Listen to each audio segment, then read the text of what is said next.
En este momento checando en la interfaz de CAN, ahí los pines,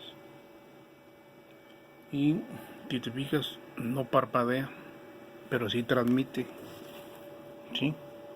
Parece ser que allí es como debe estar. Ese es el valor original, como está. Si es así, esta cosa está bien. Entonces voy a cambiar este integrado. Este lo tengo, voy a cambiarlo para que no haya problema con la señal, pero se ve bien, mira. Esta es la transmisión. Dice que son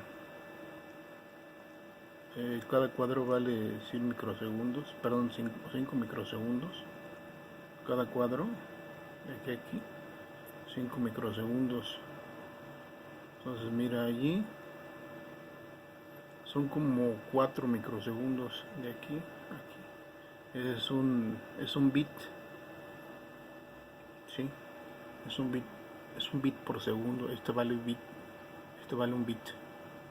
Entonces toma este como, son 4 microsegundos. El inverso de eso son 250 kilohertz, que es lo que dice la placa. Perdón, 250 kilobits, es que son kilobits. ¿Sí? Son 250 kilobits. Esto de kilobits sigue siendo el doble de la frecuencia, por así decirlo.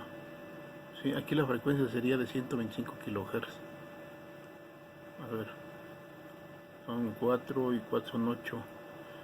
¿Sí? 8 microsegundos. Ahí serían 125 kilohertz. Pero como son bits, el 1 y el 0 pues es un bit 1 o un bit 0, entonces es el doble de frecuencia. Entonces ahí son 250 kilobits, que es lo que marca el manual, es lo que marca la posición de los switch. Se puede ver ahí. Voy a cambiar el integrado, mañana lo cambio, ya te digo media temprano. Pero si no hay problema aquí, entonces el problema está allá, ¿eh? Hay que ver cuál es el valor que tenía originalmente en estos selectores. Te repito, este es el valor que tiene, así como llegó aquí.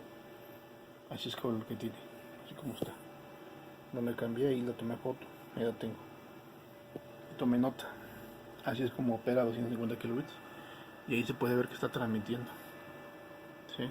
De todos modos, repito, voy a cambiar el integrado.